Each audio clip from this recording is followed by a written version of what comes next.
Hi, welcome to this podcast where I'm going to be looking at reasons and problems with mergers and ultimately from the shareholder point of view, whether they are a good thing or a bad thing.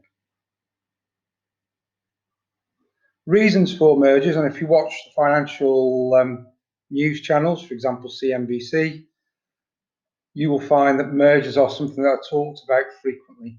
And there's an argument they are an ego boost for the chief executive of the company that is doing the acquiring. And there's a lot of evidence that the majority of mergers actually do not create very much real value. But the justification for them are that there is increased profit.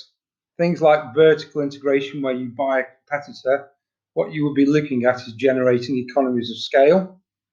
So, for example, shared channels of distribution. So, if you were a business making shirts and you bought another business making shirts, for example, you could do all the deliveries in one vehicle.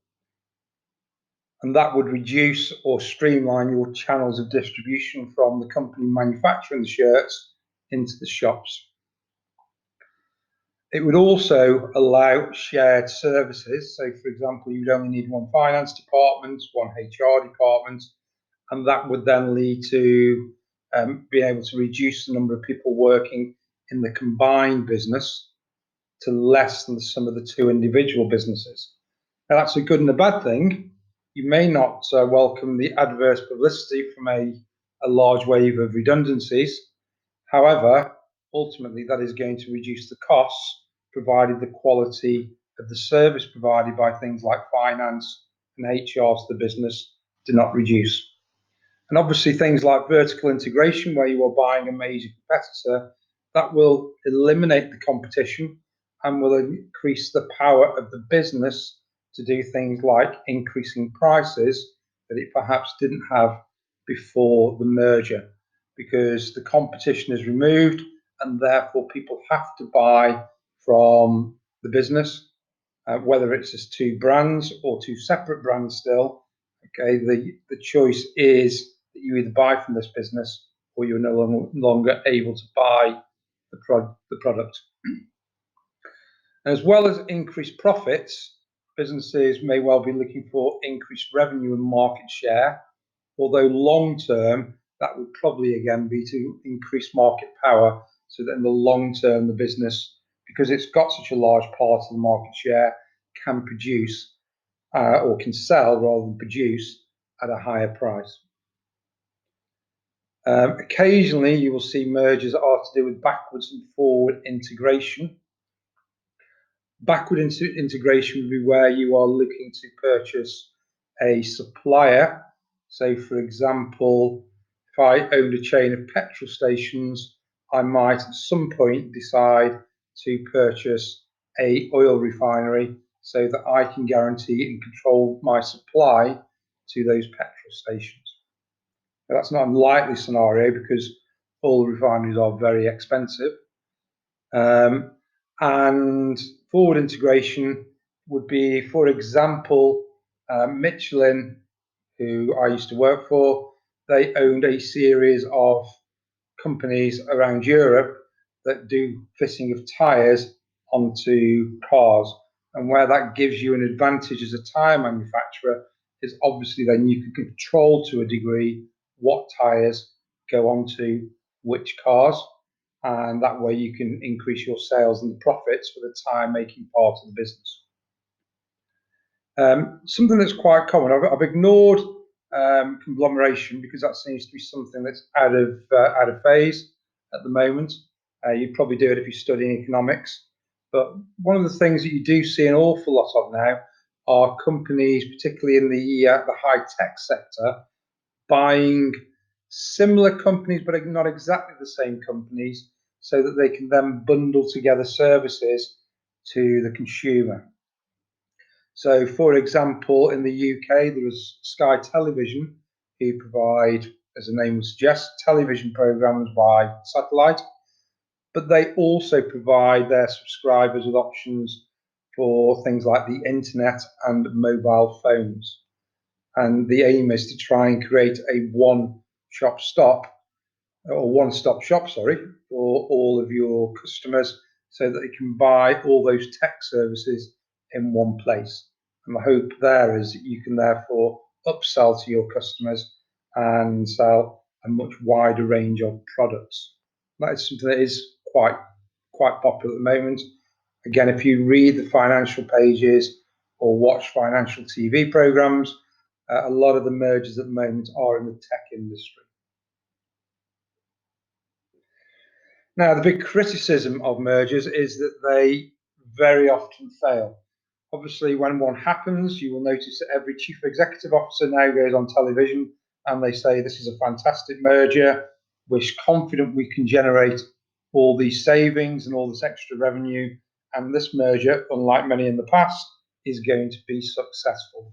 And that's gone on for most of my life. So I remember reading these stories 30 years ago, and still many of these mergers have ultimately, when you look back at them in history, being spectacular failures. And that's because very often they overestimate the cost savings that they are going to get from economies of scale, and then therefore have been prepared to pay way too much for the business they are acquiring.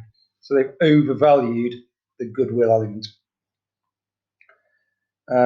Particularly in the early days of tech, where tech businesses merged with, for example, news providers, there were big culture clashes within the organisations, and that led to many key staff from both companies that merged together leaving, and therefore the businesses just ultimately started to decline in value and size, and in some cases those businesses have almost ceased to exist now. There are a lot of examples that with these bundled services and upselling, customers are often less keen than people had assumed when they tried to create a bundle of tech services. So, for example, I had Sky TV in the UK, but I was also very happy with my mobile phone provider. Now, if I'd been unhappy with my mobile phone provider, maybe I would have moved to a mobile phone service provided by my satellite provider, but I didn't. And businesses also underestimate very often the costs and the problems of controlling a much larger company. Okay, it's more difficult to communicate to 1,000 people than 100, and it's a lot more difficult to communicate and effectively control a business with 500,000 employees than it is one with 100,000 employees. So sometimes these mergers actually create more extra costs than they ever actually save through the economies of scale. In an exam question, you're very often asked to review a merger, looking at it from the point of view of an investor in either the company being acquired or the company doing the purchasing. From the company's being purchased point of view, one of the ultimate things you need to look at is, are they happy with the price? Now, you would ultimately say, well, if they've sold their shares to a company that's acquiring it, they must have been happy with the purchase price at the time. But as a shareholder, what you'd want to consider is your price compared to the fair value of the assets. So if I could have sold the assets and paid off the liabilities and have received more money than was actually on offer from the acquiring company, that probably wouldn't be a great merger from your point of view, or a great sale of a company, because you would ask the question, why haven't they just sold the assets, paid off the liabilities, and handed the cash out to the shareholders? You'd also look at the price that you received and consider the dividends that you normally receive from the business, and compare that to what you can now do with the money. So if I was getting a 5% dividend yield on the shares that I owned, and I looked around and I thought, with this money, I can only get a 4% return anywhere else, well, probably you would rather the company to have continued to operate rather than giving you or another firm giving you the money that you can then go and invest somewhere, because you're making less money per year with the alternative investments than you were making in the existing company. And also, you look at how reasonable is the value placed on the goodwill. So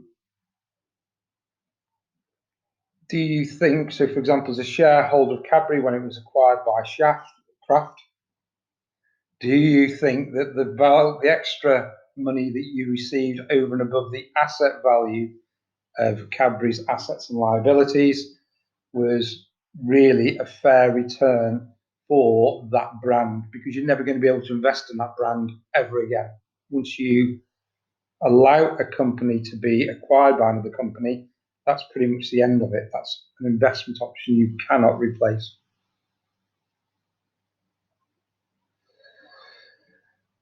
Okay, the acquiring company shareholders, again, they would look at the price versus the fair value of the assets, because they're going to ask exactly the same questions. Are we paying too much for this business? Is the goodwill overvalued? And one of the things that you do actually see that's quite strange, when an acquisition first gets announced, you quite often see the share price of the company that's being bought increase, but quite often the share price of the company that is doing the acquiring declines. And that's because obviously some shareholders do take the view that the price seems to be expensive for the asset they want to buy, and therefore they think overall the company will be worse off. Okay, what are the expected returns? So is this acquisition going to significantly increase the dividends I'm going to receive? And also the savings that the company are claiming, do you really as a shareholder in the acquiring company believe they are going to happen? Now, something that's also a little bit odd about mergers and acquisitions, a large percentage of them are funded by the shareholders in the company that's being purchased being given shares in the new company. So a lot of the things on here that the shareholders in the company doing the buying would need to consider will also be considered by the shareholders of the company that is being purchased. So they will be interested in the returns of the merged company or the acquiring company, because if the shares are being issued, they are being asked to have a stake in the new business, and they are going to be asking all these questions to do with is the price right? What sort of returns are going to be generated in the future for me? And am I going to be better off being a smaller shareholder in a larger company that is more profitable, or in my existing company? And that control thing will also be asked by the shareholders of the company doing the buying, because they will be also losing control to a degree if the merger or the takeover goes ahead. Right, I hope that answers your questions. Any questions, email me. Otherwise, I look forward to seeing your essay answers on mergers and acquisitions.